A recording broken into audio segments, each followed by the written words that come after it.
Hey, I'm Kate from the Small Things blog, and today I'm going to do a Dutch braid tutorial. So I was looking in my archives, and I think the only tutorial I have showing you how to do a Dutch braid is a braided bangs tutorial from like 2011. So believe it or not, I actually taught myself to braid by doing the Dutch braid. I'm not sure why, that's just kind of the way it worked out for me. I would always practice on my American Girl dolls, and the Dutch braid happened. So when I got to beauty school, they asked, what our skills were, and so I think they said to do a French braid, and I did a Dutch braid and was like, mine's upside down, so I had to learn how to French braid. So the Dutch braid is the same concept as the French braid, except instead of weaving the hair over each section, you're going under, and that's what keeps the braid sort of on top of the hair. So a lot of the like milkmaid braids you'll see, or the halo braid, those are often Dutch braid or reverse braids because you can really see the whole braided section instead of it all being weaved underneath. So I've been loving wearing my hair back in a Dutch braid, but I thought it would be easier to show you on a smaller section how to do it. And then I would recommend, if you're new to braiding, French or Dutch, practice on a smaller section of hair, and then once you get comfortable, start working with larger sections. It's a little bit easier to sort of manipulate smaller, finer sections of hair than going for like the whole deal. So I'm just going to put one over here and then show you kind of how to stretch it out and make it look loose instead of this really tight braid. And then you can practice and do whatever you want with it. So this is the hair I woke up with today. I was actually kind of pleased. I'm like, all right, well, it's a loose, messy curl. So if you're going to be braiding, I would recommend either starting with day-old hair because the texture is going to be better for holding everything together, or if you have clean hair or especially slippery or slick hair, you can use a texture powder or a texture spray or even a dry shampoo, and make sure you work a lot of that product in there.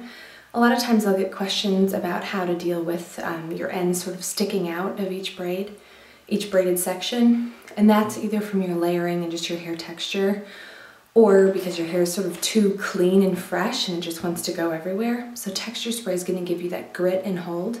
That one, the braid's going to hold better, and two, it'll sort of stay together as you're working. So because I'm starting on day-old hair, I don't need to add any more texture to it. I've got plenty of leftover hairspray. If you need to, use a duckbill clip to keep the hair you don't want braided out of the way. That's a great way if you're new to braiding to keep everything sort of clean and separate so you can focus on the one section.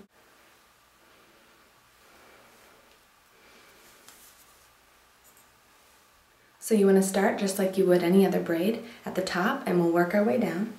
You'll section it into 3 smaller sections.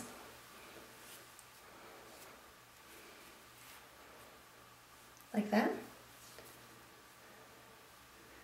And then you can add another section in with the first piece, and your habit is going to be to go over if you normally French braid, but you need to teach yourself to go under.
Once you get to a good stopping point, just continue braiding.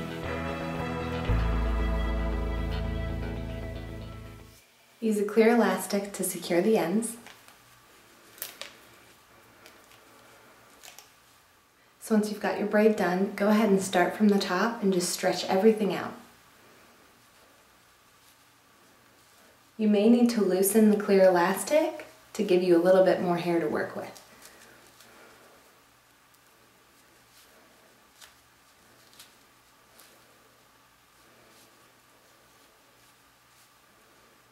So you can see how much fatter the braid gets when you do this.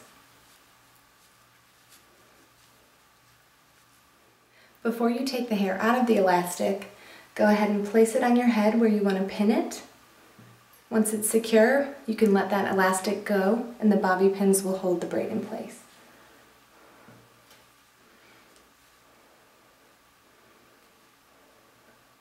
And then you're left with a nice loose Dutch braid. So like I said, start by practicing on a small section on one side of your head, even if you're not going to wear your hair like that one day. It'll get your fingers used to going underneath. And then once you feel more confident with it, you can do larger sections or even your whole head and do like a side Dutch braid or a Dutch braided ponytail. There's so many options. It's kind of a fun alternative to the traditional French braid. I would love to see the finished products of your Dutch braid adventures. So if you're on Instagram or Twitter and you post a picture, make sure you include hashtag #smallthingshair and I'll be able to go check it out and see your work.